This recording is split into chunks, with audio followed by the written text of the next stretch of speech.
My name is Canaan, like he said, and I'm from Austin, Texas.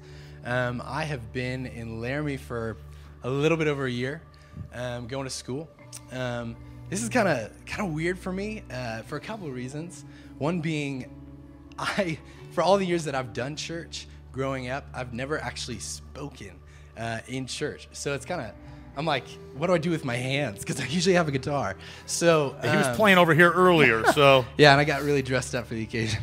So I really don't know what to do with my hands. So if I'm like doing some weird stuff, just don't pay attention to it. Also, it's been kind of a pride thing, getting over a pride thing, doing this, and it sounds kind of funny. But I really came to know the Lord about 2 years ago. I grew up in a Presbyterian church, but I never really knew the Lord until 2 years ago. The Lord wrecked my life in an awesome way. If you'd asked me at that time, dude, let's get baptized, I would have been like, heck yeah, let's do it. But the opportunity was never presented to me. And so now it's like, yeah, I'm established. It's whatever. I don't have to do this, which is dumb. I met with Chad, and we weren't even meeting about this. We were just talking about Acts and what he was going to talk about. And we go through, and we were talking about baptism. And I was like, dude, I have not been baptized since I came to know the Lord. And he was like, dude, let's do it. So I was like, well, but, I'm established. Like, this is kind of weird. But it's really getting over that pride thing, and it's good for me. But I want to share, if I have time. I'll cut you off if you run out of time, cool, all right? Cool. Okay, all right. Awesome. I want to share my testimony with you guys, because I think it's important for you guys to know why I want to get baptized, why I'm getting baptized.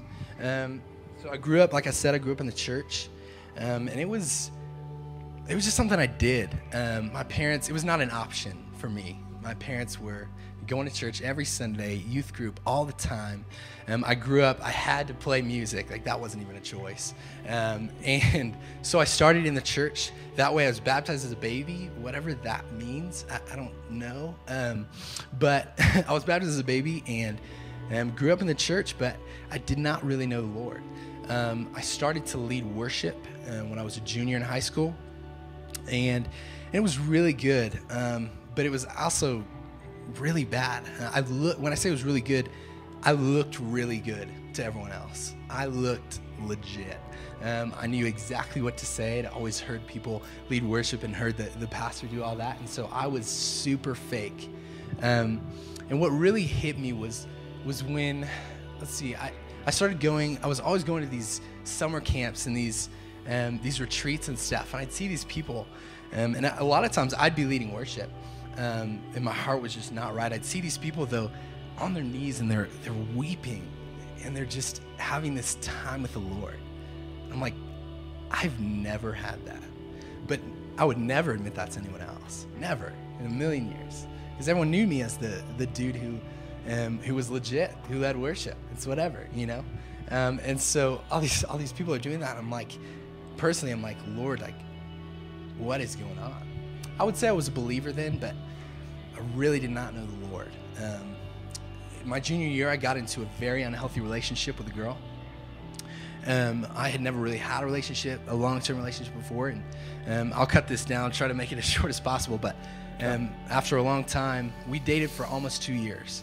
But the summer after my senior year of high school, I started feeling physically sick. My stomach would hurt real bad, and I knew, and I felt like something was telling me to break up with this girl.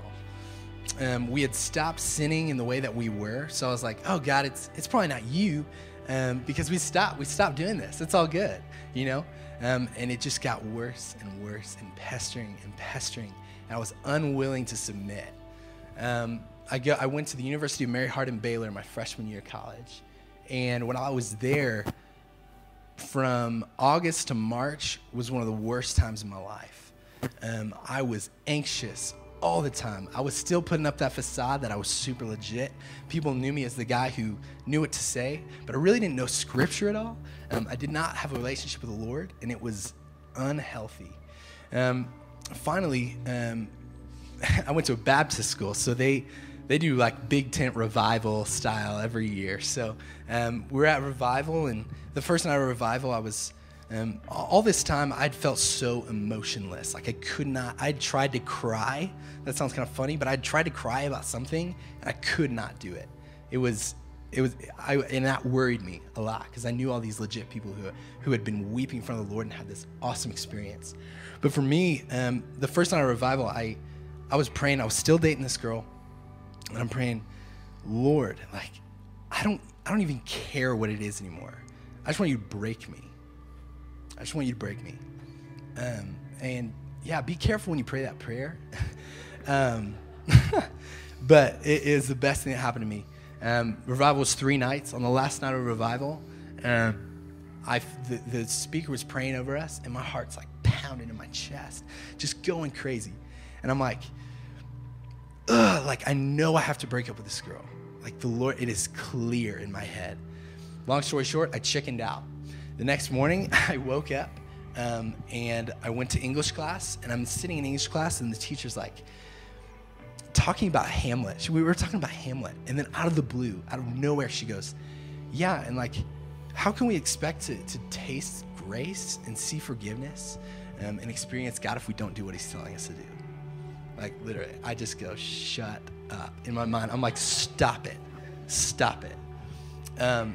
That was the only week I had my car up at school, first and last. But I get in my car, and I drive out to the lake. My girlfriend at the time was going to school about 2 hours away.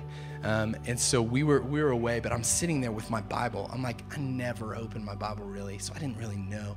But I'm flipping through. I'm like, maybe I'll go over to this part.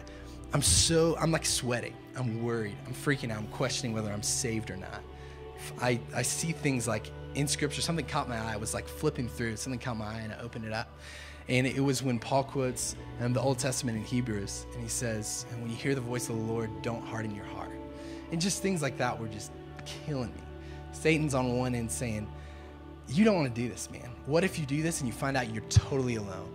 You find out there's no hope for you, anything like that. And God's on the other side like, dude, you have to do this. I'm not going to tell you what's going to happen. That's a part of trusting me and following me. And so finally, again, after a lot of debate, I talked to her on the phone, broke up, and there was a moment of like tension. It seemed like an hour, but it was probably like 3 seconds. And after that, I just broke. I cracked.